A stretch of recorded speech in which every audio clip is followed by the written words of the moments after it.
Hello everyone, welcome to తిందాంరా.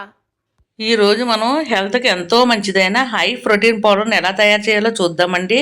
ఈ powder కావాల్సింది ఒక కప్పు నిండుగా బాదం పప్పు తీసుకోవాలి, ఒక ముప్పావు కప్పు వాల్నట్స్ తీసుకోవాలి, ఒక కప్పు నిండుగా బొంబాయి శనగలు తీసుకోవాలి, 2 కప్పులు పూల్ మకానా తీసుకోవాలి, ఒక చిన్న కప్పు నిండుగా అవిసె గింజలు, ఒక చిన్న కప్పు నిండుగా ఓట్స్, జీడిపప్పు, పిస్తా పప్పు తీసుకున్నాను. ఇక్కడ ఏముంటే మీ దగ్గర అన్నీ వేసుకోవచ్చండి. అలాగే ఒక చిన్న కప్పు నిండుగా నువ్వులు తీసుకున్నాను, ఒక కప్పు నిండుగా పల్లీలు తీసుకున్నాను, ఎండు ఖర్జూరం ఎండబెట్టి ఇలా చిన్న చిన్నగా ముక్కలుగా కట్టేసి చిన్న కప్పు నిండుగా తీసుకున్నాను, పుచ్చగింజలు తీసుకున్నాను, మంచి ఫ్లేవర్ కోసం 5 యాలకులు తీసుకున్నాను, సన్ఫ్లవర్ సీడ్స్ తీసుకున్నాను, ఒక చిన్న కప్పు నిండుగా బార్లీ గింజలు తీసుకున్నానండి. మీకు దగ్గర ఏముంటే అవన్నీ తీసుకోవచ్చండి. ఇక్కడ నేను చియా సీడ్స్ తీసుకున్నాను, నల్ల ద్రాక్ష అరకప్పు తీసుకున్నాను, ఎర్రగందిపప్పు అరకప్పు తీసుకున్నాను, తర్వాత కినోవా ఉంటుంది కదండి, ఆ కినోవాని తీసుకున్నాను అరకప్పు. ప్రోటీన్ ఎక్కువ ఉండడం కోసం అయితే ఇక్కడ నేను పెసరపప్పు కూడా తీసుకున్నాను, అలానే ఓట్స్ కూడా తీసుకోవాలి. ఒక చిన్న ప్యాకెట్ పాల పొడిని తీసుకున్నాను, ఒక 2 స్పూన్లు కోకో పౌడర్ కూడా తీసుకోవాలి. మనం బజార్లో బోల్డ్ డబ్బులు పెట్టి హై ప్రోటీన్ పౌడర్ కొనుక్కుంటామండి, కానీ ఇంట్లోనే హెల్తీగా టేస్టీగా ఇలా తయారు చేసుకోండి. మీ దగ్గర ఉన్నవన్నీ వేసుకోవచ్చండి. మీ దగ్గర ఏమీ లేకపోయినా ఇష్టం లేకపోయినా మానేయచ్చు, కానీ అన్నీ వేసుకోవడం వల్ల హెల్త్కి మంచిది కాబట్టి ఇవన్నీ వేసి నేను చేస్తుందని పొడి. స్టవ్ పైన ఒక కడాయి పెట్టుకుని దాంట్లో బాదం పప్పు వేయించుకోవాలి. బాదం పప్పుని సిమ్లో పెట్టి వేయించుకోవాలి. హైలో పెడితే కనుక పై మాడిపోయి లోనంతా పచ్చిగా ఉంటుంది, ఈ పొడి నిల్వ ఉండదండి. బాదం పప్పు చక్కగా కలర్ మారే వరకు వేయించుకోవాలి. ఇలా వేయించుకున్న తర్వాత ఒక ప్లేట్లో వేసుకుని బాగా చల్లారనివ్వాలి. పక్కన వేరొక కడాయి పెట్టుకుని దాంట్లో ఇక్కడ నేను పల్లీలు వేసి వేయించుకుంటున్నాను. 2 స్టవ్ల మీద 2 కడాయిలు పెట్టుకుని ఒకదాని తర్వాత ఒకటి అన్ని సిమ్లో పెట్టుకుని వేయించుకోవాలి. బాదం పప్పులన్నీ వేగిన తర్వాత తీసివేస్తాం కదండి, కడాయిని ఒక క్లాత్ పెట్టి శుభ్రంగా తుడుచుకోవాలి. దాంట్లో ఒక కప్పు నిండుగా గుమ్మడి గింజలు, సన్ఫ్లవర్ సీడ్స్, పుచ్చగింజలు, వాల్నట్స్, అలాగే పిస్తా పప్పు కూడా వేయించుకోండి. ఇవన్నీ సిమ్లో పెట్టుకుని వేయించుకోవాలి. హైలో పెడితే కనుక మాడిపోతాయండి. ఈ పప్పులన్నీ సిమ్లో పెట్టి వేయించుకోవడానికి కమ్మగా ప్రోటీన్ పౌడర్ చాలా బాగుంటుంది. ఈ ప్రోటీన్ పౌడర్ హెల్త్కి చాలా మంచిదండి. తర్వాత బార్లీ గింజలు కూడా వేసి వేయించుకోవాలి. బార్లీ గింజలు కొంచెంసేపు వేగిన తర్వాత దాంట్లోనే ఎర్రగందిపప్పు వేసి వేయించుకోవాలి. ఎర్రగందిపప్పు కూడా వేగుతున్నప్పుడు దీంట్లో పెసరపప్పు వేసుకోవాలి. ఎర్రగందిపప్పు పెసరపప్పు వేసుకోవడం వల్ల హై ప్రోటీన్ ఉంటుందండి, హెల్త్కి చాలా మంచిదండి.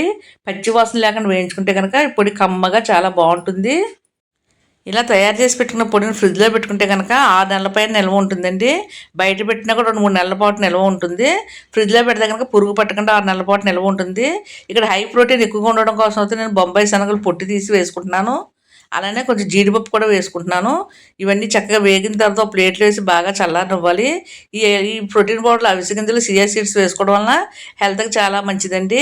చియా సీడ్స్, అవిసె గింజలు అయితే ఒమేగా 3 ఉంటుంది. తర్వాత దీంట్లో 2 కప్పులు పూల్ మకానా వేసుకుంటున్నాను. పూల్ మకానా వేసుకోవడం వల్ల టేస్ట్గా ఉంటుంది, అలాగే హెల్త్ కూడా చాలా మంచిదండి. చాలా విటమిన్స్, మినరల్స్ అన్నీ ఉంటాయి.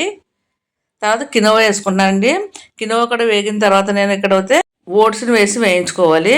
ఓట్స్ అన్ని వేగిన తర్వాత తీసి పక్క స్టవ్ పైన పెట్టుకోవాలండి. వేరే పక్క స్టవ్ పైన ఎండు ఖర్జూరం చిన్న చిన్న ముక్కలుగా చేస్తున్నాం కదండి, ఆ ముక్కలు వేసి వేయించుకోవాలి. దీంట్లో ద్రాక్ష పళ్ళు కూడా వేసి వేయించుకోవాలి. ఎండు ఖర్జూరం బాగా సిమ్లో పెట్టుకుని వేయించుకోవాలండి, ఎందుకంటే ఎండు ఖర్జూరం కొంచెం పచ్చిగా ఉన్నట్టుగా ఉంటుంది, మనం మిక్సీ పట్టినప్పుడు ముద్దగా అవుతుంది, అందుకని బాగా క్రిస్పీగా అయ్యే వరకు వేయించుకోవాలి.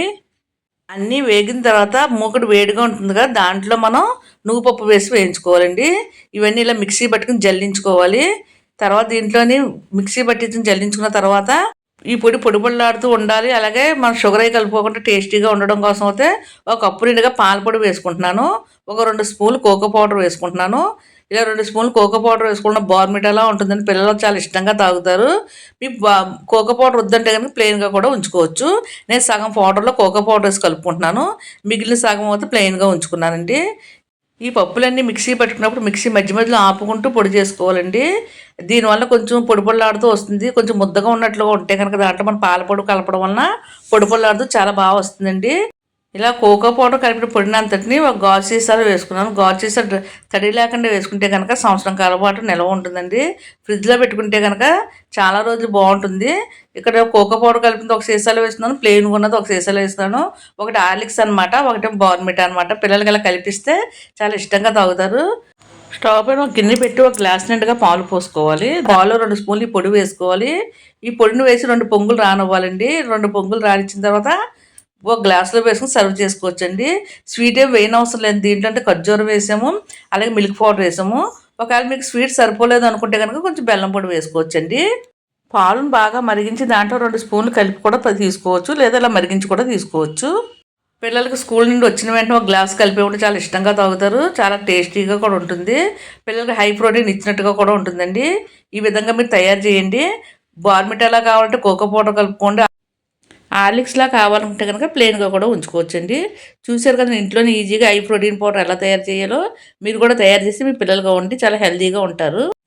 అందరూ రోజుకో గ్లాస్ తాగితే కనుక మనకు కావాల్సిన విటమిన్స్, మినరల్స్, ప్రోటీన్స్ కూడా వస్తాయి. మీరు కూడా ఈ విధంగా ఒకసారి తప్పనిసరిగా ట్రై చేయండి. ట్రై చేసి ఎలా వచ్చిందో మీ కామెంట్స్ నాకు పంపడం మర్చిపోవద్దు. మా వీడియోస్ని మీరు తప్పనిసరిగా లైక్ చేయండి, షేర్ చేయండి, సబ్స్క్రైబ్ చేయండి, పక్కన బెల్ ఐకాన్ క్లిక్ చేయండి.